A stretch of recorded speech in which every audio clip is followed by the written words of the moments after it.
Hello, everyone. Welcome back to Breaking News Nigeria. So, my people, it is now. I hope you guys have heard everything that Showore said about this protest coming up on 20th October. And also, before we really talk about this Nnamdi Kanu's case, before I'm going to play you guys a video to hear what Arise TV have to say about Nnamdi Kanu's case. I'm going to tell you guys, what really happened.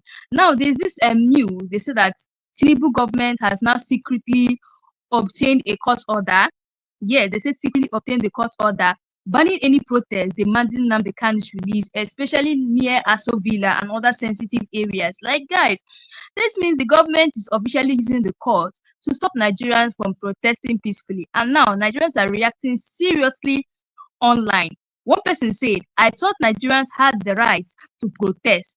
This shows the justice system is compromised. No wonder the same government forces shot protesters at Lekki toll gate and shot protesters at Lekki toll gate." Another person wrote, "How can a government obtain such an order? Do Nigerians not have constitutional rights anymore? As long as lives and properties are not at risk, the court should have never granted this."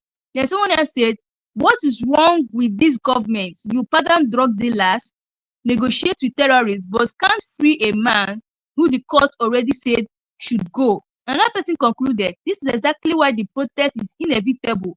The government keeps breaking the law and obtaining secret court orders without due process. My people, this is serious. It's no longer about politics, it is about justice and freedom of expression in Nigeria." Do you guys believe this secret court order is legal, or is it another attempt by the system to silence the truth? Anyway, guys, I want you guys to listen to what Arise TV have to say concerning Nnamdi Kanu. I know this protest that is coming up on 20th October, and I'll be right back, guys. Of Biafra, Nnamdi Kanu. On Thursday, the medical panel constituted by the Nigerian Medical Association declared that Kanu is medically fit to stand trial on terrorism charges. The panel concluded that the health condition cited by Kanu is not life-threatening. The judge in the case, Justice James Omotosho, has scheduled 6 consecutive days beginning October 23rd for Kanu to open and close his defense following the NMA panel's findings. Meanwhile, lawyers representing Nnamdi Kanu have faulted the Federal High Court ruling. They accused the Nigerian Medical Association of fabricating the medical report without conducting any examination as ordered by the court. Lawyer Maxwell Okpara criticized the Medical Association for producing what he called a baseless document without laboratory evidence or a date of specimen collection. Emphasizing the gravity of the situation, the lawyer further alleged bias and ethnic persecution against Nnamdi Kanu and the Igbos. They serve us this thing today. And if you watch there, in this particular medical report, you can see all the ailments they say that Nnamdi Kanu is suffering from. And surprisingly, somebody that has all these particular issues, you now, in the last paragraph, to say that from your own distance, he can stand trial. Somebody that is passing through all these ailments. Having said that, too, go to make a consequential order. Say, please, go and examine him and report back to me. They never examine Nnamdi Kanu. Only for them to come up with this report. Nigerian Medical Council, they should be very careful, because this is a professional body and we are expected to act professionally. We are talking about somebody's life, for goodness sake. We are the people that even gave Nnamdi Kanu this thing. When the court was about to sit, we are talking about somebody's life. Of course, as a matter of this thing, the Igbos are on trial. This is a war against the Igbos. Of course, you are here when the president ordered the police and the army to go and negotiate and have a discussion with the terrorists and the non-bandits in this town. Somebody that has been discharged by Court of Appeal.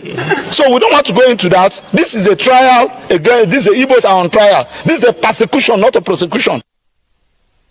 serious allegations, challenging the credibility of the medical association that declared Nnamdi Kanu fit for trial. The lawyers' concerns about proper medical examination protocols and documentation raise important questions about due process, especially given the courts commissioned the assessment to resolve this conflicting medical claim. Again, due process, like we discussed earlier about the FCT land grab and the demolition. I mean, the good thing is that Nnamdi Kanu has 6 days now. It starts, I believe, October 23rd. He'll have 6 days for his hearing to be to start and to be concluded. But if you hear these sort of allegations, I mean, just shatters your heart. Really, this is not the sort of things that we want to hear in our society.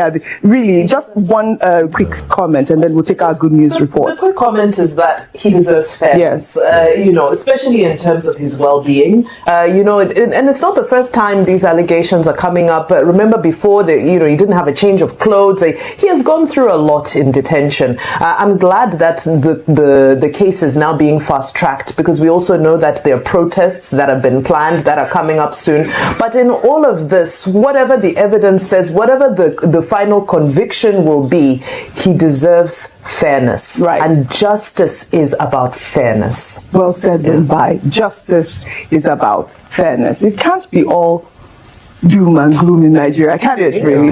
Focusing on reactions to the confrontation by FCT Minister Nyesom Wike, who accused Peter Obi, former Anambra State Governor, and Labour Party's 2023 presidential candidate, of diverting state funds. The allegations came during the inauguration of a road project in Abuja. Wike spoke in response to Peter Obi's criticisms of dilapidated schools in the FCT, describing Peter Obi as a social media president. Wike alleged that Obi diverted money meant to be used to develop Anambra State into Fidelity Bank, where he was the highest shareholder, so as to earn profit. Wike also challenged Peter Obi to publicly compare what he did in 8 years in Anambra State with what he has accomplished so far in the FCT in just 2 years. Let's take a look. Some people, because of politics, for example, here one of the social media presidential candidates went to one of the local authority area schools and was saying the government has abandoned public schools.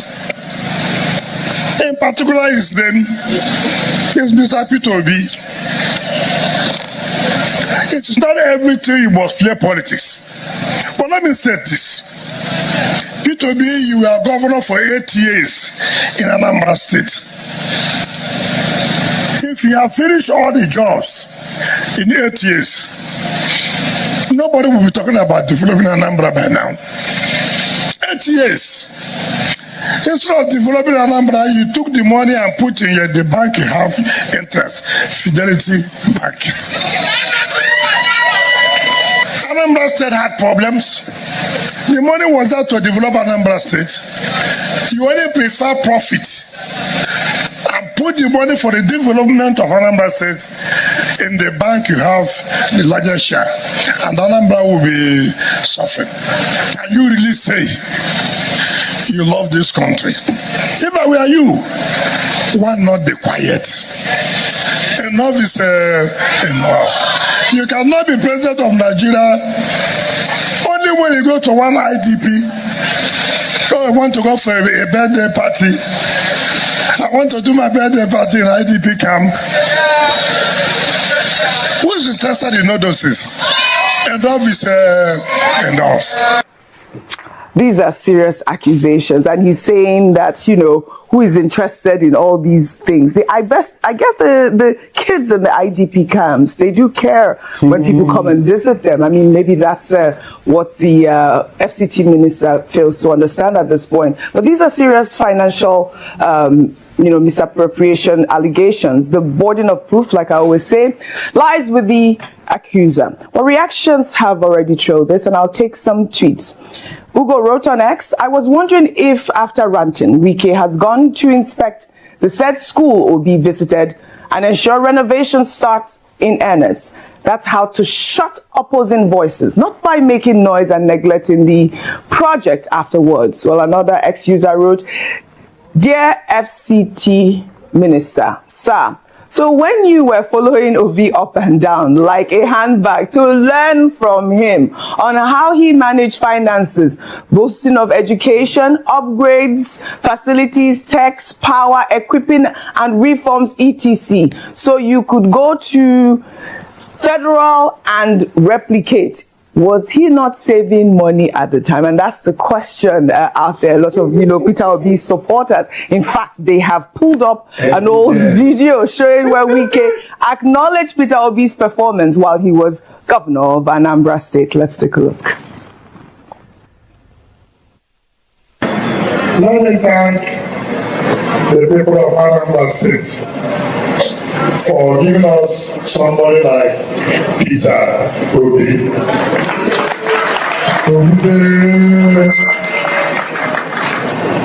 Each time I come closer to the governor, I learn new things.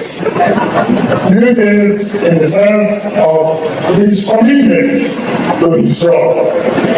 It's one governor that have not been distracted irrespective of the politics. He believes that he has a mandate to serve his people, and you can see the results of that commitment. There you have it, Rufai. The internet never forgets. Yeah. I mean, at that time, he always learns from Peter. I mean, there were so many pictures that came out of how, he really admired Peter Obi at the time. I mean, they were working together. Even, I believe he was also Minister of Education at the time. Peter Obi donated huge sums of money as well. Go ahead. Oh, yeah, that's one of the pictures we see there. If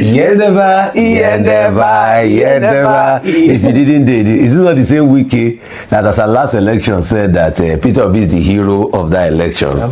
So the question is, what changed? No.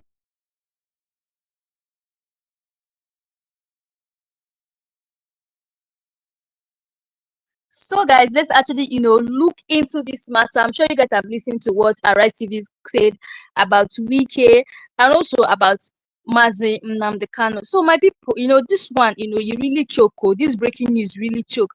This is not just ordinary breaking news. Another clear sign that democracy in Nigeria is under siege. Because what kind of government does secretly, go secretly to court to obtain an order, not to fight bandits, so not to even stop corruption, but to ban peaceful protest demanding the release of a man already declared free by the same judiciary?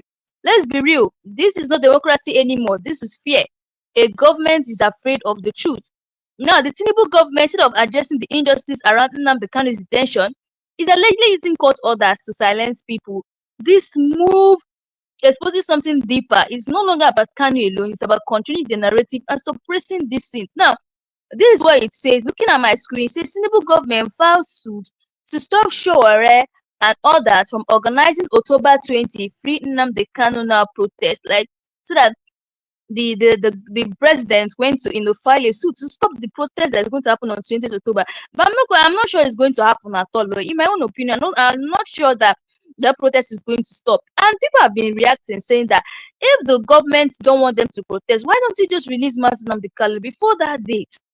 Because you guys know that the reason why they're protesting for the release of Mazi Nnamdi Kanu. So since the government don't want the protest to take place, why don't they just release him and prevent the protest? Because the Nigerian Constitution in section 40, it guarantees what freedom of peaceful assembly and association. It does not say except when government is uncomfortable. It does not say except when protesters are calling for someone's release. It's a right, a fundamental right given by law. So when the same government secretly obtains a court order to stop a peaceful protest, it is literally breaking the same law it swore to protect. And that's why many Nigerians are angry online. People are saying, how can a government be so selective in applying justice? You forgive political talks, you negotiate with terrorists, but one man who said he wants self-determination is the one you keep behind bars. That's not justice, that's what hypocrisy. And let's not forget, the Court of Appeal already discharged and acquitted Nnamdi Kanu. Even the United Nations Working Group on Arbitrary Detention declared his continued detention illegal. So why is he being still held? Because the Nigerian system has been captured by politics and fear. The same politicians who once criticized Buhari for disobeying court orders are now doing the worst. Now let's take a look at that pattern. In 2022, they shot peaceful protesters at Lekki toll gate. In 2021, they declared IPOB members as terrorists while negotiating with Boko Haram defectors. And now in 2025, they're secretly obtaining court orders to block any rally demanding the release of one man. Is this a movie or like, I don't even understand. But my people, here's the truth. You can't silence the truth forever. Even if they stop the protest today, the anger is growing. The youths are watching. The world is watching because injustice has a way, of echoing back. If you think silencing the streets will silence the spirit of the people, think about it. The more they suppress the voice, the louder it becomes. And let's be honest, what's the fear? If Kanu has really committed any offense, charge him properly and let the courts decide. But holding him indefinitely, disobeying court orders, and then using secret legal means to stop Nigerians from even speaking about it, that's trying to dress the word in democracy. We can't continue like this as a country. The same constitution that gives power to the president also gives power to the people. The moment citizens can't express themselves peacefully, that country starts being free. So my people, what is really your stand on this? Anyway, guys, I would love you guys, to also listen to what Rufai, our Arrive TV and Arrive TV have to say about Nnamdi Kanu as well as other news, guys, and I'm going to be right back. In the middle of the street. But people do sell. People sell food on the streets as well. And what happens to those people that sell actual food on the streets as well? Oji, there are a number of issues happening here. The first is that good intentions do not take away the rule of law, which is that there are rules and regulations. If you do want to set up a stand somewhere to cook for charity, you apply to the relevant authorities. You get a permit to be where you need to be so that they can also ensure that you're not obstructing traffic, there are so many considerations, environmental regulations as well. So it's unfortunate that good intentions mixed with ignorance, unfortunately, ignorance does not cover for your good intentions. There are rules and regulations. You're dealing with food, you're dealing with people. Now there's that side of it. Then on the other side of it, there's shall I say the undue abuse of force by the task force. Because if you've been around when the task force comes around to bundle people up, whether it be the ones who are selling food on the side of the road, the ones selling fruits and so forth, it's very unsightly. It's very difficult to watch because they are bundled up in a very inhumane way. If you see the task force truck coming, the way people scatter and run because they're terrified. Of course, they have their own goods that they're trying to preserve, but also they are manhandled.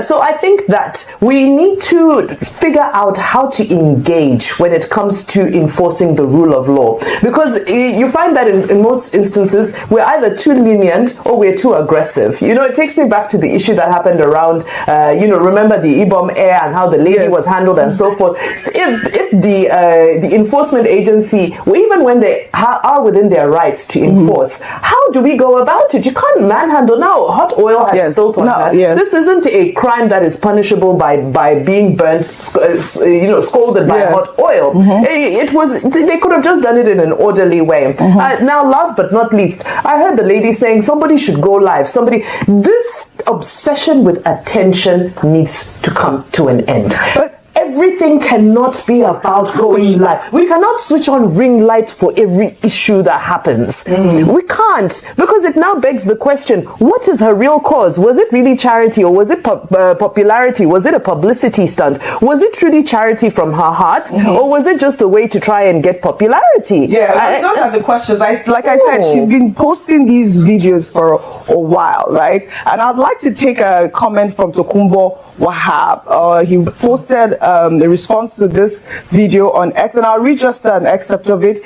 He wrote, while the Lagos state government deeply appreciates the spirit of philanthropy and community support demonstrated by many residents, such initiatives must be carried out in compliance with the state's extant laws to ensure public safety, environmental protection, and urban order. And that's the urge from the Lagos state government.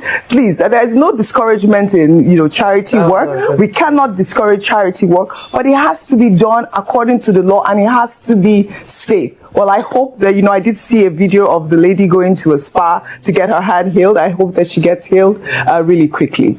We'll take another story now.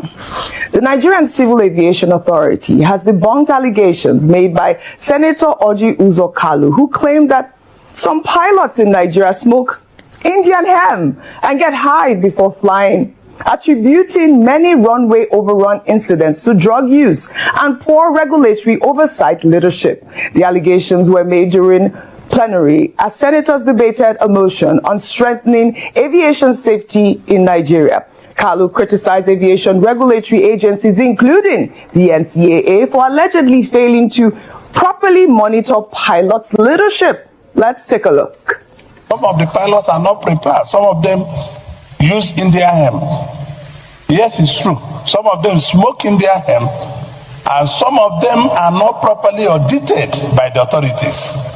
I am telling you what I know, because the NCA and NEMA and other authorities are not looking after these pilots and checking them on drugs. On the spot assessment, they are not doing it because it is dangerous. And you see them walking into the airplane, nobody checked their blood pressure, nobody checked anything, nothing, and their drug level. Not that aircraft, most of them 737-500 have an automatic landing gear system. It doesn't need the pilot to land the plane. What needs to land the plane is the computer, autopilot. But because some of them are high, they are not going to do this thing. Because any aircraft that is of the new generation don't need the pilot to fly. Landing and takeoff is purely automatic. All right. I believe this senator had an airline at one time. I believe, I forget what it was called, Sorka or something like that. But you know, the NCAA has described the senator's claims as baseless and misleading, defending the professionalism of Nigerian pilots and the robustness of its oversight system. The Director General of NCAA, Chris Najomo, in a statement insisted that all licensed pilots in Nigeria undergo rigorous medical, professional and safety checks before being cleared to fly, adding that no pilot can operate a Nigerian registered aircraft without holding both a valid pilot license and current medical certificate, with commercial and airline transport pilots requiring Class 1 medical certificates issued after comprehensive aero medical evaluation. I believe that, you know, the Association of Pilots have also responded. I sent to Festus Keyamo. He was quite appalled that, you know, the senator was making such, you know, as it appears, baseless claim. You were saying something, Ayo, were you, or? Yes, you guys were speaking about it. Yes, the senator didn't say it well. He made a fallacy of hasty generalization. Fallacy of hasty generalization. Yeah. So he generalized too hastily and he exaggerated. But the question, based on empirical facts, was there a case where cannabinol was found and narcotic was found in the blood of a pilot after an incident in this country? And an air hostess. And an air hostess? Yes, there was. An isolated incident? No, yes. No. One isolated incident. One isolated is that too many. You now ask how because the ecosystem allowed that incident to happen in the first place. Yeah. One too many. Yeah. Have you watched the movie Flight? No, hang on a minute. With Denzel Washington. Let me finish. Yeah, it happens everywhere. You say one isolated incident, yes. An airplane overshot the runway by a mile. That could have led to very, very bad disaster. What we should do is attack that. That should never even have happened in the first place. Right. And the fact that after a test by Accidents and Investigation Bureau, they found that happened. So did it happen? Yes. But is the senator right by now making this fallacy and hasty generalization and using one paint to one towel to brush everybody in the industry? He's wrong on that. But we cannot deny the fact that it happened. All right. Well, that was one incident that happened. But did you guys listen to the response by the NCAA's response? Yes, they have said that they do random checks, and there will always be people that fall through the cracks. Even in the most developed of nations where they have very sophisticated methods of random checks, whether it be in the sports industry, whether it be the security agents or enforcers, it happens. And so I think it's quite dangerous, especially especially for a man of his standing to stand on the floor of the Senate, the hallowed chamber of the Senate, and make assertions that are misleading and could cause reactions that are not palatable, especially attacking the aviation industry, particularly because a lot of work is being done. And that's why I'm glad that the NCAA came out, because you know I'm saying that when it comes to Nigeria and the way that enforcement is done, people latch onto these bad stories very quickly. Correct. And you can now spread the news, and that's why some headlines say Nigerian pilots are on drugs. And it's false. It's false. So for him to make that statement, I think it was important, and what the NCAA did, that not all pilots are high. In fact, that was one pilot that was found, and it happens. And the reason for random checks or checks like this is to prevent. You can prevent. I think also speaks to a deeper issue of the prevalence of drug abuse as a nation generally, and that's one thing that we should talk about as well. So I think that it is important that it has been debunked, and we should not just paint an entire, call pilots that are. So whenever you want to go on a plane, you want to be smelling the breath from you on a lighter. Change. No, because it's an APC government now, and APC's number one problem is Peter Obi. They must attack him. And what is Peter Obi's crime? He got over 6 million votes in the last election. So they must attack him and bring him down. As an FCT minister, they told you schools are not good. The next thing, go there and fix it. Go there and fix it. In fact, that's why I want to give due commendation to my very good friend and my able Minister Umahi today. The time we brought the issue of a road not good, what did he do? He went there and he did it. Sent information. So on this, Minister Umahi scores more than wicked. It's not that if I say on that, I will not still talk to you. You know me, I will talk. Yes. But on this, Bimba, he sent you message to me. I say, I love him too. We both love each other. But you can see how politics distorts everything. This is it. When will Mr. Wike focus on the schools he ought to fix? When will he even the pictures? When will he focus on the questions they've been asking him about land allocation, land grab in Abuja, and properties abroad? Security. When will he focus on that? The next thing, he starts to make allegations. He who alleges must prove. Anyway, Mr. Wike knows how to make a lot of allegations. Hope you know. I'm sure if you don't, let me give you the facts. That Onyeko has sued him to court when he went to make allegations against Onyeko on another TV station that was left unchecked. Onyeko is going to sue him for 20 billion. So he will have to account. Politicians should just face what they have to do. That's just it. Absolutely. See, and this argument he was making, the most interesting argument I heard is the fact that if he finished doing everything, there will not be need for another development. So a government will do everything, just finish it like that. Really. Right. So what will be remaining for others to do?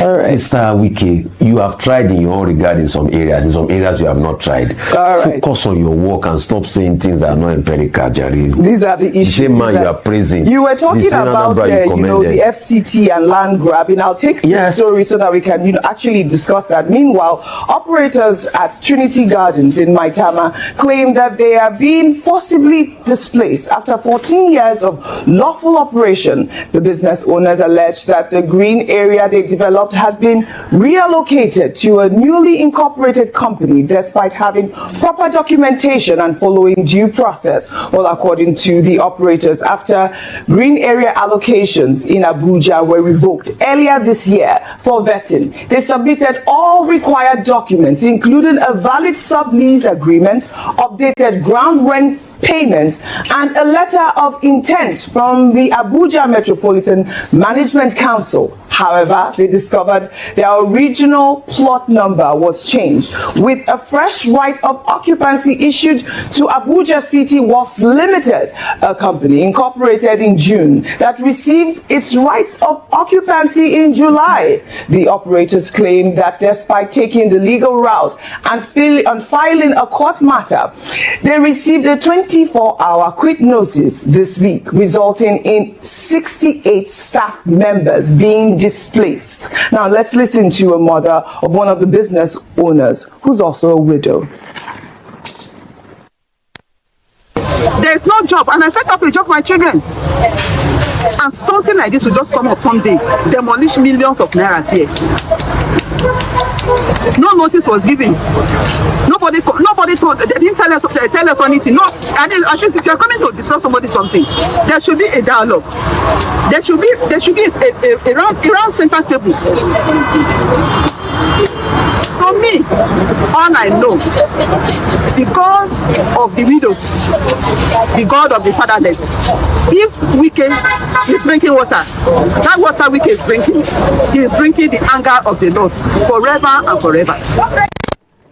That is a really sad woman, you can tell. A widow, she's invested so much money. And you know, these operators, they raise critical questions, and I'll read some of their questions. They ask, why would a validly leased property still under agreement be reallocated? Two, they said, why would an active business employing Nigerians be demolished without court resolution? Because they said the matter is in court. These allegations suggest the land was not taken for public use but for private interest. I mean, these are the sort of questions that they're asking. They're talking about due process. I mean, Ayo, if a matter is in court at this point, why would they demolish the properties? That's a the very question. good question. Yeah. And unfortunately, Mr. Nyesom Wike's tenure as FCT minister has been plagued with a lot of accusations in this manner.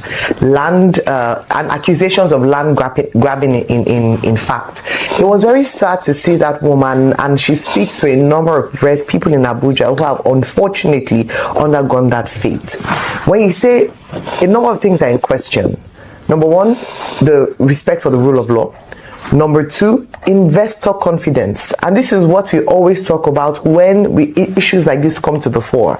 We keep saying, oh, Nigerians in diaspora, come back home, come and invest, come and buy land. We ask foreign investors as well to come in and come and buy land. The president is going from trip to trip, trying to invite people to come and invest in Nigeria. But when they see trends like this, whereby investment can in one day, without notice, as those who have alleged have said, can be destroyed, it's very concerning. It's worrying, and I believe it's high time the minister is called to question as to why these things have happened. Yes, in the past, whether during his media parley or questions raised to him, he has tried to justify his actions, but the justification does not hold water, especially as the matter is still in court, number one. Number two, due process was not followed. Yes. So it's time for his principal to call him to account and ask that why are there so many accusations around potential land grabbing by him himself? And then what does this position mean for potential investors?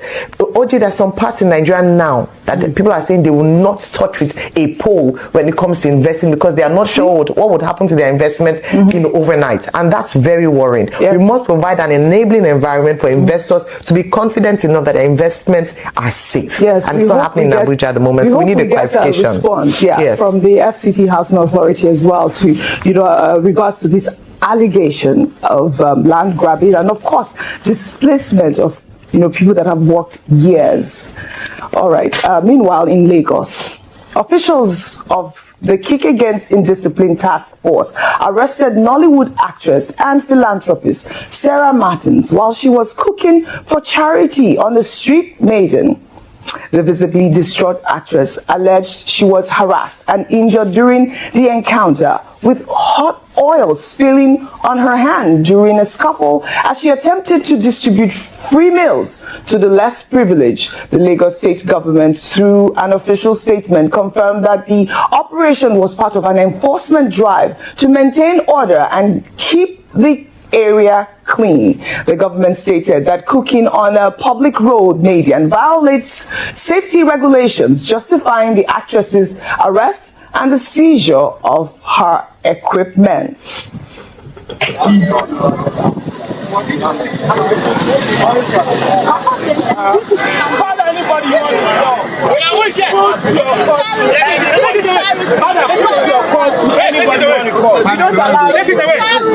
is not accepted.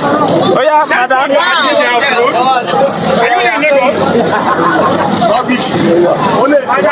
Give me your phone, go live. Somebody should go live. Don't worry.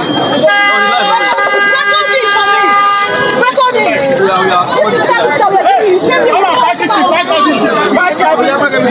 Please record this.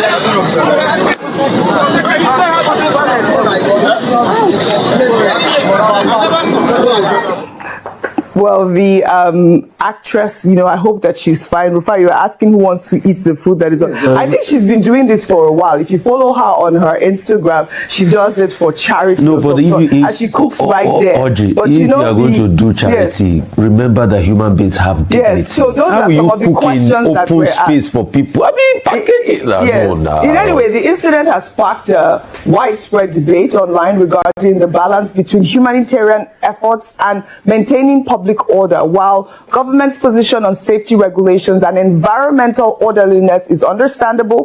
Questions arise about the approach to enforcement, especially when dealing with charitable activities. And Bimbai, this is the question that I'd like to ask. Like I said, she's been doing it for a while. Was she warned? Did she have adequate notice? I know that, she's trying to do charity, but you can see that it's not clean. I mean, that for me, the first time I saw the video, I was actually appalled where she was cooking, in the middle. So guys, I'm sure you guys have listened to what Arise TV said about Nnamdi Kanu, as well as this thing that happened on the road. This lady that was cooking, before the police poured out the hot oil. I don't even know why they did so, but according to a report, we've heard that we've seen so many sources whereby they said that Tinubu had to reward her with 20 million naira for that particular issue. So guys, honestly guys, tell me your thoughts below. What do you guys really think about this Nnamdi Kanu's protest that is coming up? Do you think it's going to be a big thing? Like, do you think the protest, people are really going to turn up, or do you think people are going to be having this apathy of not coming out because of what happened in NSAS? The way it was a peaceful protest, NSAS was a peaceful protest. Before they started shooting innocent youth. So, do you really think that people are going to turn up for this protest that is coming up on 20th October, despite the news we heard about what Tinubu said? They said Tinubu government filed suit to stop showing orders from organizing October 20th free Nnamdi Kanu now protest. So, with all those things, guys, do you think it's going to be the protest is going to yield something? Do you think that Nnamdi Kanu is going to be released during that time? Guys, what do you guys really think? So drop your thoughts in the comment section below, and also watch this video of what the Arise TV said about Nnamdi Kanu. So guys, of Biafra, Nnamdi Kanu. On Thursday, the medical panel constituted by the Nigerian Medical Association declared that Kanu is medically fit to stand trial on terrorism charges. The panel concluded that the health condition cited by Kanu is not life-threatening. The judge in the case, Justice James Omotosho, has scheduled 6 consecutive days beginning October 23rd for Kanu to open and close his defense following the NMA panel's findings. Meanwhile, lawyers representing Nnamdi Kanu have faulted the Federal High Court ruling. They accused the Nigerian Medical Association of fabricating the medical report without conducting any examination as ordered by the court. Lawyer Maxwell Okpara criticized the Medical Association for producing what he called a baseless document without laboratory evidence or a date of specimen collection. Emphasizing the gravity of the situation, the lawyer further alleged bias and ethnic persecution against Nnamdi Kanu and the Igbos. They serve us this thing today. And if you watch there, in this particular medical report, you can see all the ailments they say that Nnamdi Kanu is suffering from. And surprisingly, somebody that has all these particular issues, you now, in the last paragraph, to say that from your own distance, he can stand trial. Somebody that is passing through all these ailments. Having said that, too, go to make a consequential order. Say, please, go and examine him and report back to me. They never examine Nnamdi Kanu. Only for them to come up with this report. Nigerian Medical Council, they should be very careful, because this is a professional body and we are expected to act professionally. We are talking about somebody's life, for goodness sake. We are the people that even gave Nnamdi Kanu this thing. When the court was about to sit, we are talking about somebody's life. Of course, as a matter of this thing, the Igbos are on trial. This is a war against the Igbos. Of course, you are here when the president ordered the police and the army to go and negotiate and have a discussion with the terrorists and the known bandits in this town. Someone that has been discharged by Court of Appeal. So we don't want to go into that. This is a trial. Again, these Igbos are on trial. This is a persecution, not a prosecution. Serious allegations challenging the credibility of the medical association that declared Nnamdi Kanu fit for trial. The lawyers' concerns about proper medical examination protocols and documentation raise important questions about due process, especially given the courts commissioned the assessment to resolve this conflicting medical claim. Again, due process, like we discussed earlier about the FCT land grab and the demolition. I mean, the good thing is that Nnamdi Kanu has 6 days now. It starts, I believe, October 23rd. He'll have 6 days for his hearing to be to start and to be concluded. But if you hear these sort of allegations, I mean, just shatters your heart. Really, this is not the sort of things that we want to hear in our society. Really, just one quick comment, and then we'll take our good news report. The quick comment is that he deserves fairness. Yes. You know, especially in terms of his well-being. You know, and it's not the first time these allegations are coming up. Remember before, he didn't have a change of clothes. He has gone through a lot in detention. I'm glad that the case is now being fast-tracked, because we also know that there are protests that have been planned that are coming up soon. But in all of this, whatever the evidence says, whatever the final conviction will be, he deserves fairness. Right. And justice is about fairness. Well said, by justice is about fairness. It can't be all doom and gloom in Nigeria, can it really? Focusing on reactions to the confrontation by FCT Minister Nyesom Wike, who accused Peter Obi, former Anambra State Governor, and Labour Party's 2023 presidential candidate of diverting state